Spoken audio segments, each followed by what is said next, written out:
So this video is a twofer, you might see in the title. I don't know what I'm going to title it exactly, but we're talking about two things today. We're looking at railroading and then also just generally an update on a few things that have been happening, etc. We're going to do the railroading stuff first and then we'll do the update second. I'll probably have some timestamps over there, maybe over there, I reckon over there. And you can click on those if you want to look at it. We're going to get straight into it. Let's go. So first of all, railroading. This is one of the things that comes up so often when you are looking at D&D, Pathfinder, any other tabletop role-playing game. Railroading is this evil, scary demon that lots of veteran DMs will mention to newbies who they say, you know, you never want to railroad your players. It's the worst thing you can possibly do. Railroading is talked about, like I said, very often, and it is said to be one of the worst things, a cardinal sin of a game master, but people have a weird sort of understanding, or I guess misunderstanding, of what exactly railroading is. Now, why am I bringing this up? I'm bringing this up because something that I mentioned in the update is that my D&D group is getting back together again. We can play, finally, yay, fantastic, more detail in that next bit.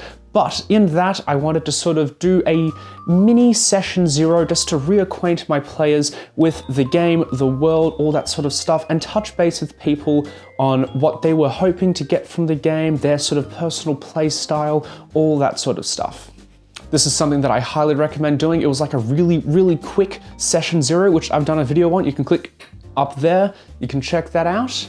But one of the big things that I asked was talking about the player's agency versus what I called the DM handhold.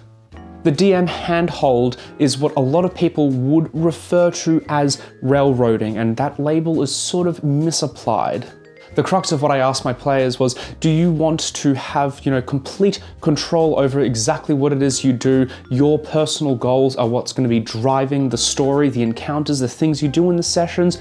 Or do you prefer a more cohesive narrative that I, the Dungeon Master, are creating and sort of pushing towards the players, not forcing, mind you, but sort of presenting as the logical option for your players, for you to do?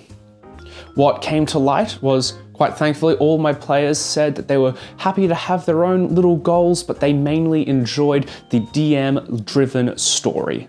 Fantastic, that's great for me. I really enjoy writing sort of, not quite plots, but interesting situations and seeing how the players react to those things.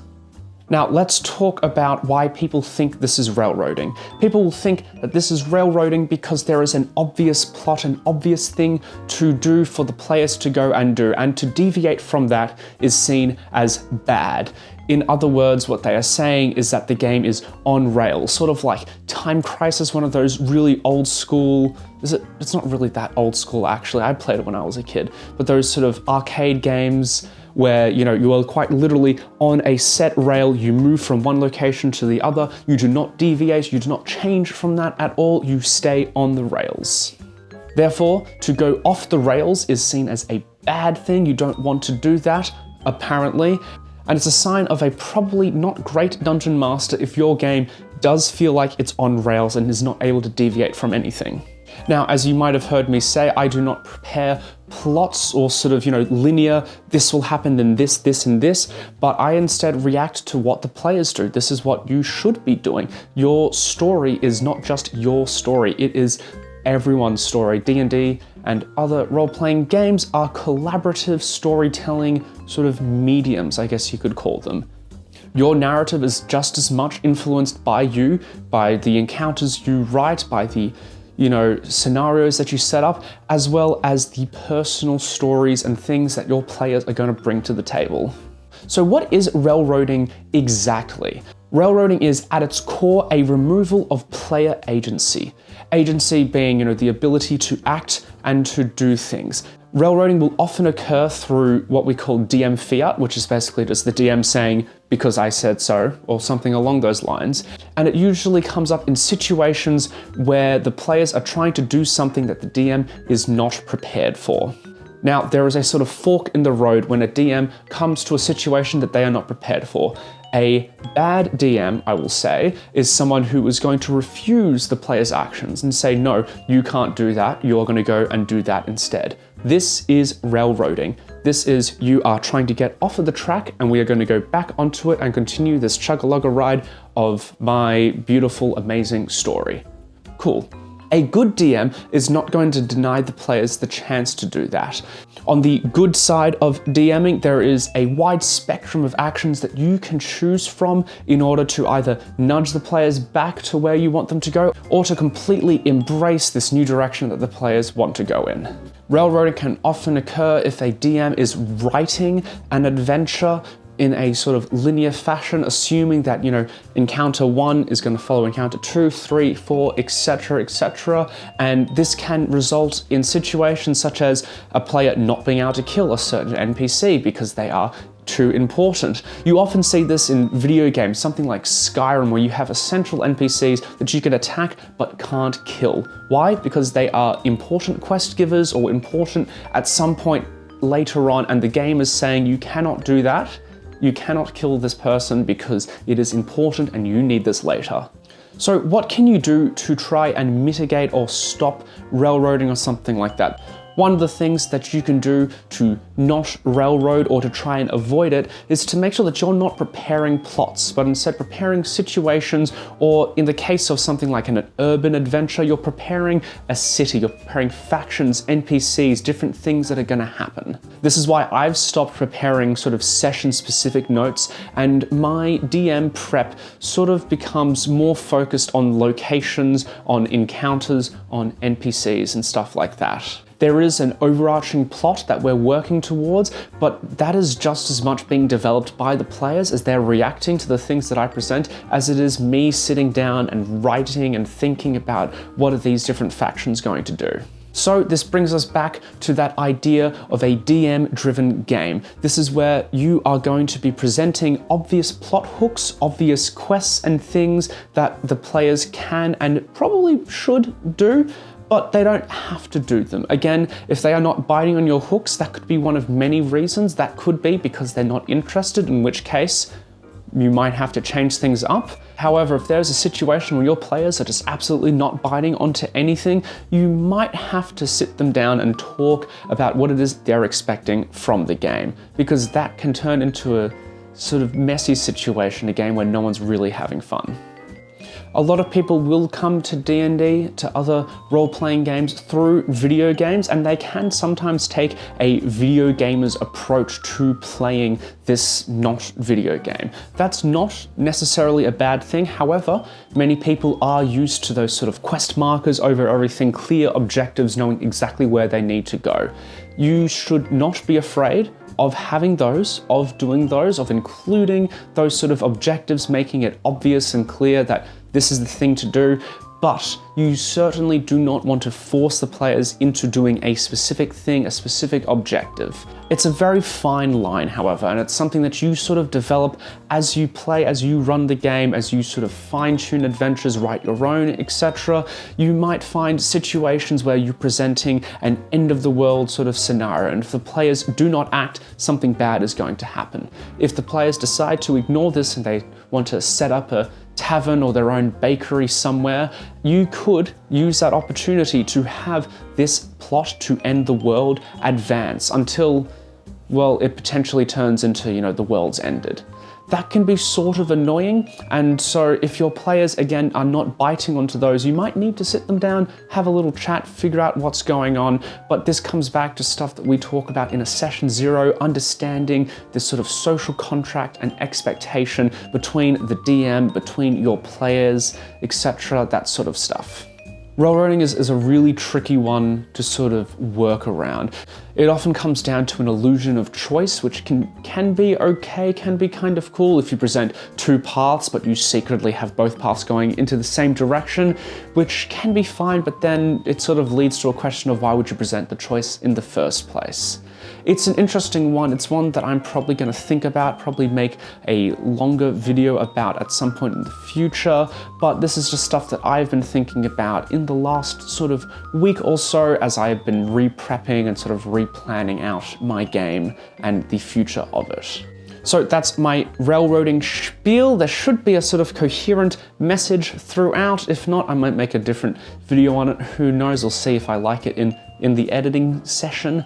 But now let's talk about some updates, some things that have been happening that I'm really excited about. The first one, the one that I mentioned at the start of this video, is that my D&D group, our D&D group, has been able to reform, and we have found a day that works for everybody, which is a Monday, which is so strange to me. Monday night being the best day to play D&D. D&D I always feel is like a Saturday night sort of thing. Not that I've ever really run Saturday night games, but it feels like a weekend sort of thing. But it's very exciting to me. This is one of those really difficult scheduling things that happen to just work out really well. I don't have work on Mondays. People have, a lack of uni or other commitments that they can move around or they're willing to sacrifice to make a consistent day of the week that will just be D&D day, which is the dream goal, really. So you can expect more campaign diaries to be happening as sessions are going through. I'm hoping to try and convince a couple of my players to run a cheeky one-shot or something, because we have this consistent day and I will need time to prep other stuff in between. And also I think DMing once or twice will really give you as a player a lot of insight into, how to be a better player, how things are sort of working and everything. So I'm hoping that that's gonna happen, but we'll see. That is the first update, first exciting thing. The second exciting thing is that I backed a Kickstarter by Blacklist Miniatures, and it arrived a week ago, 2 weeks ago. I have this is the normal box that they did. They did also a stretch goals one, which is down on the floor, which I'm not going to pick up because it's very heavy, but there are over 200 miniatures included in this, which I got for extremely cheap. For those of you who buy miniatures and this sort of stuff, you know that they're typically pretty expensive. It was over 200 for, I think, like 100 Australian, maybe a little less, which I'm incredibly happy with. The detail on these is insane. They feel sturdy, they feel fantastic. You can see I've got the dragon. I might actually this is the dragon. It is beautiful, I love it. It is super cool, it looks fantastic. Can't wait for that to be painted by one of my players who paints. He did the Umber Hulk, which I've shown on a previous video. It's beautiful. And the third update, the thing that I am most excited about, I've been writing a book. Yeah. I've got 90,316 words at the moment. This is something that I've been thinking of doing for a really long time. Those of you that have known me either since school or sort of more recently know that I love books. You can tell by my bookshelf behind me. I read a lot. I used to write quite a lot. Writing is something that I sort of lost passion in. I was never able to really put anything together coherently that I could, make into like a novel or something. I always struggled with that, but I always read quite a lot. And I found after a couple of years of DMing, of world building, writing adventures and that sort of stuff, that the prep work for doing that is quite similar to the prep work for writing a fantasy novel. I took an idea that I had written down in a notebook in like 2017 or 18 or something, I don't know, a long time ago, and I started fleshing it out, developing a world, characters and everything, and that was around, I think it was the 14th of January, and so now it's the beginning of March, and I've got 90,000 or so words, which is super, super exciting for me. That's like roughly 2,000 words a day, which I'm trying to build like a consistent daily writing habit. I've been watching a lot of Brandon Sanderson's lectures online. I've got a couple of his books there. He's written a couple of things, you might have heard of him, maybe. But yeah, that's something that I'm really excited about. It's a sort of fantasy Western, not quite Western sort of thing. And I'm finding it really curves some of the cravings that I have to, dump my current D&D campaign and to start something different, especially like a Western themed thing. So that's something that I'm really happy with the progress. It's probably going to end up being about 160,000 words, maybe longer. That's just for the first draft. Editing and everything, it'll get cut down, I'm sure, to a more acceptable size. But yeah, something that I've been doing, something I'm really happy with. I know this is a D&D channel, but this is sort of fantasy, broadly fantasy, so I thought I'd mention it. But that's the update. I'm hopefully going to still be able to put out a video. I'm hoping for once a week. I usually do Tuesdays or Wednesdays, sometimes a Thursday. I know it's not really consistent, but like once a week, hopefully. Uni is started. This is my first week. I'm actually filming this in between doing readings and waiting for a lecture to get uploaded because online lectures. So I'm hoping to be able to still maintain this, but we will see. I might have to take a week off here and there just to keep my head afloat with work and stuff, but we'll see how things go. At the very least, I should be able to do a campaign diary after the sessions that we do, so that might be the video for the week, who knows. But that's the state of things, that's the railroading spiel, that's the life update. I guess I hope you found that interesting or cool. If you guys are doing anything fun and interesting, pop them down in those comments below. Love to hear how you guys are handling things. I know I'm getting quite a lot of views from people not in Australia, which is very strange to me. So because of that, would love to hear how you guys are going with everything. We're doing pretty well with COVID. We don't have to wear masks so much, which is super cool. I don't know if that's affecting you guys at all, but let me know down below. Otherwise, you can do all the usual YouTube stuff. I'll put some cards to click to watch other videos, and I'll see you guys some other time.